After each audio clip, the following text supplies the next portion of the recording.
gets that bat, I think that's what you need to do to keep an offense guessing. And they certainly have kept them on their toes. That's why they haven't had much success on the scoreboard. And he'll be well short of a first down as he stopped again right at the line of scrimmage.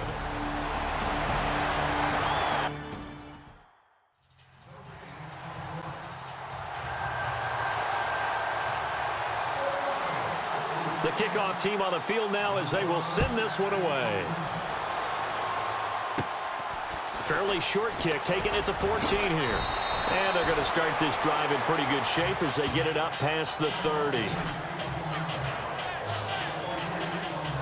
And now out on the field, here comes Los Angeles. These guys had to punt their last possession, and that's become too familiar of a refrain. Too many of these drives just wound up going nowhere. Yeah, you know how in baseball, when the pitcher gets a base hit and he's on base, they bring his jacket out to him to keep him warm?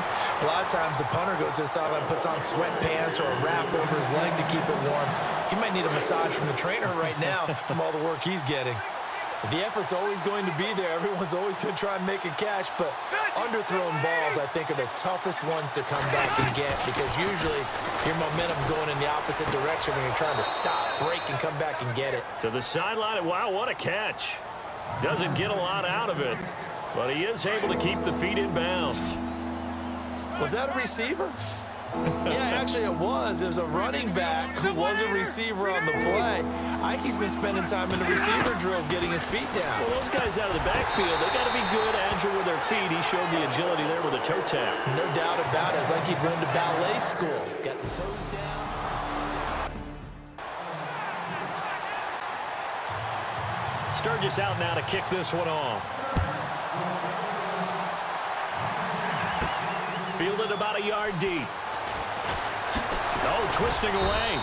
And he'll take this one near the 25, call it the 26-yard line. A look at the running back, the man out of the backfield as he gears up to go again. And he's found the end zone twice, and now I'm guessing he's thinking, hey, let's find it 3 times. And you got to figure from the defensive perspective, how has he gotten there twice? What are we going to do to keep him out for a 3rd time? How do we tighten things down? Because he and his offensive mates, they are really in sync right now.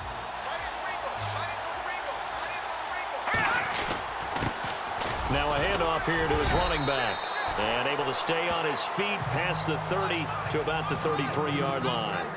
A good run there on first down, and it'll leave him with a 2nd and 2. And to give this time to the tailback. And he'll be brought down shy of the 40 at the 38-yard line. Just 4 yards on the pickup, but that's good enough to extend the drive. Then he'll give it here to his running back.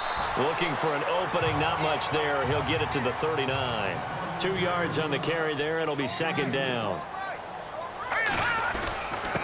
Now a handoff here to his running back. He'll get about 3 as he's brought down right around the 42. The Broncos on 3rd down. They've only converted once in 4 tries. This will be 3rd and 5. And to give this time to the tailback. And he's taken down at the 43, but not before picking up the first.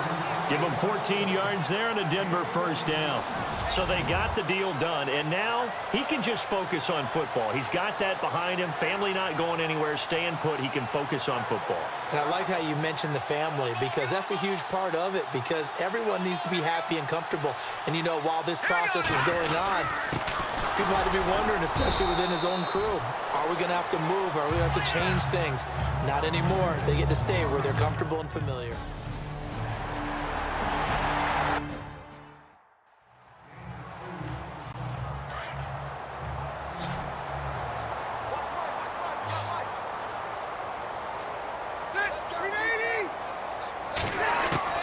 Looking to throw on 2nd down.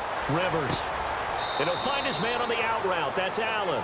And he's out of bounds, able to take this one up to the 35. The Charger first down. Rivers hooking up with Allen. I got 86. I got 86. We got trips over here. Ready. They go play action here on first down. He's going to go for a big play downfield. Trying to force it to Allen, and it's intercepted. Picked off by the free safety, Darian Stewart. And he's able to get it back here to the 43-yard line. And Benjamin seems to be in some pain.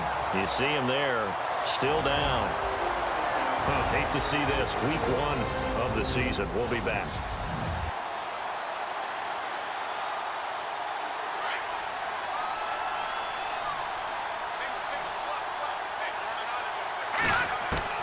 So they get the INT. Now here's Keenum. Looking left side, and it's complete. And he's taken down, but not before he gets this into enemy territory across the 40. Now after the completion, we're going to get a timeout, an injured player. We'll step aside and get a report when we come back to Denver.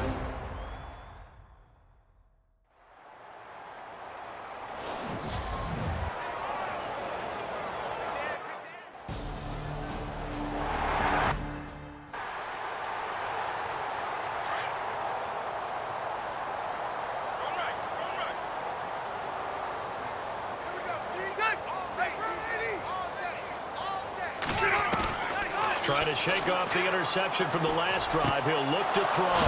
Throws left side, complete to Keenan Allen. Allen hit. He lost the football. It's picked up by the Broncos. And he will score. Touchdown, Denver.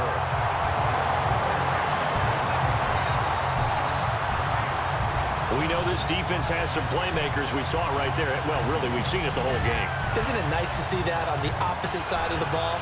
Respect, my man, respect. The defensive guys are outscoring their opposing offense. Yeah, they're outscoring him indeed with that score.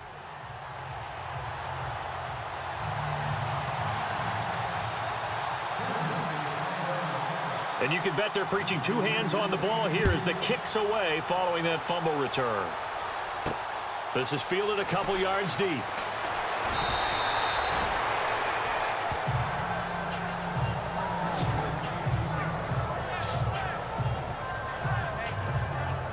And now out on the field, here comes Los Angeles. And let's just say they're going to be looking to start over on this drive. A few moments ago, they were in the exact situation, but their first play led to a fumble that was returned for 6. Yeah, you definitely have to have the short memory to play in the NFL. You got to remember what you did wrong so you don't repeat it. But you can't dwell on it because then you will repeat it, and that's what you don't want to do. They know that old expression, it's not my night. It hasn't been his so far. I don't know if the legs are a little bit heavy. Sometimes having to hang out all day and play doesn't exactly play to your advantage, but it's been a tough go for him. And every time he looks up, somebody's there defensively. That was the same case on that play. He was looking for Mike Williams that time. And that takes us from 2nd to 3rd down.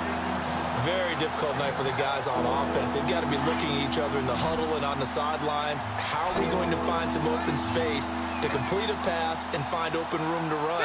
This defense all night long has squeezed down the passing lanes, made plays on the football. It's really been a thing of beauty for them. He's got to figure all day long prepping for the game. They had to have talked about it again and again. Squeeze passing lanes and we'll be in great shape. And there they went crossing route against the zone defense. What do you think of that? Takes real coordination between the passer and the receiver because you've got to read those zones and where the open spots are and be on the same page with the guy throwing the football. Because sometimes you're throwing it in front of the zone. Sometimes you're throwing it between the zones. Sometimes the receiver's going to just kind of find a spot and what we call sit down and present himself to the quarterback and throw it there. It's a tough read, but when they're in sync, it's really effective. On 2nd down, Rivers again. Finding his safety valve here. That's complete. And heavy contact. He is knocked down hard. Give him 6 on the play. And that'll bring up a 3rd down. Well, clearly one of his advantages as a passer is his height. Sit back in the pocket, fired over the middle. That makes things tougher defensively, doesn't it? It really does because your goal is to move the quarterback off his initial spot when he gets his... The Chargers on 3rd down. They've struggled to the tune of 2 for 8 so far. This is 3rd and 4. To the air again here, Rivers. Open man, it's Allen. And he's taken down, but not before he gets this into enemy territory across the 40. They give him 27 yards on the 3rd down conversion. I don't care how many times we see it. I still get a kick out of watching quarterbacks and receivers do the pass tree in pregame warm-up. But I always remember that when we go to practices, We see that after practices as well. They really tune it up, don't they? They tune it up. They know why they do it for these situations. First down. And they build that trust, and that's why they're able to find him in this type of a situation. Anticipation certainly building for next week's game for the Chargers. Their first home game in the StubHub Center. The Dolphins will get the honors. Then following that, 2 more home games. They'll host the Chiefs and then the Eagles in weeks 3 and 4. I'm eager to see if they can build some sort of a home field advantage in their new place, because there won't be very many fans, somewhere around 30,000, but they should be loud in supporting their team. Give them 12 yards there. The Chargers have a first down. Tight, watch left. Tight, watch left. Set, step round 80. Hey. On 1st and 10, Rivers. And this is going to be incomplete. Sometimes the coverage is so good, no matter what you're doing on offense, you just can't shake anyone free. They try their best to find someone open, but they took away every passing alley, every angle, and shut the play down. Throwing again, Rivers on 2nd and 10. Looking middle, and it's incomplete.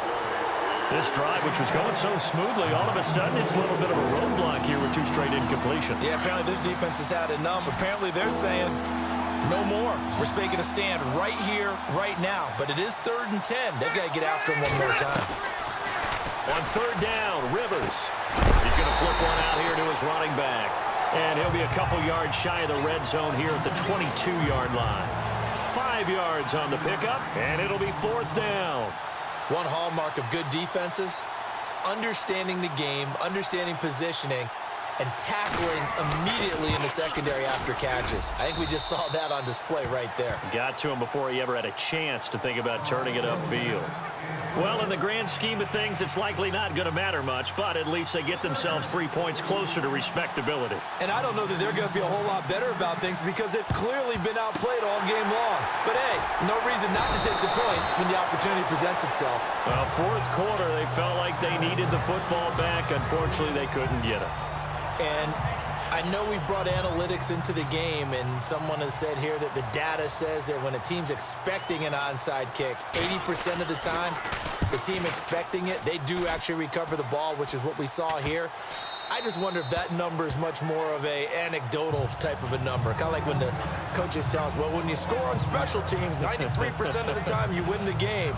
I'm still waiting to see that number is empirical. So out come the Chargers. And a methodical drive last time, but they couldn't get that knockout blow. They had to settle for 3.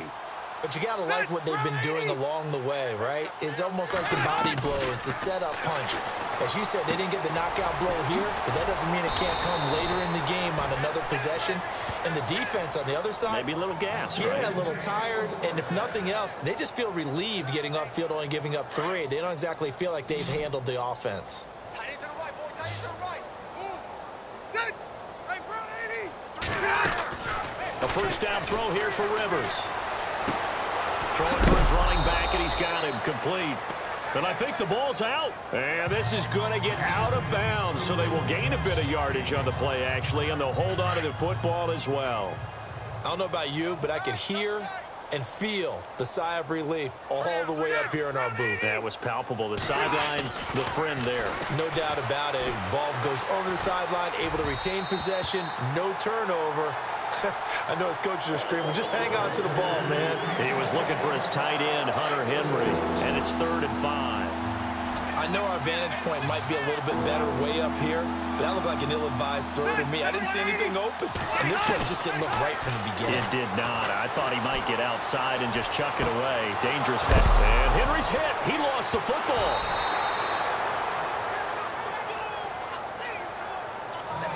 Call it luck or skill, whatever the case is, they're feeling good about just keeping the football there. Yeah, the biggest thing that they're calling it now, our ball. I mean, they don't care if it was luck or skill.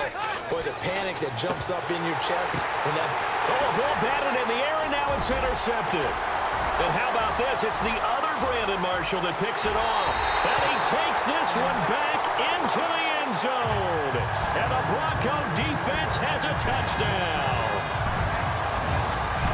That's the story of the game. They've been suffocating all game long on defense. They were suffocating there again in a big way. And they've done it not just by out-athleting them, which is often the case, but by being able to adjust to anything they tried to throw at them.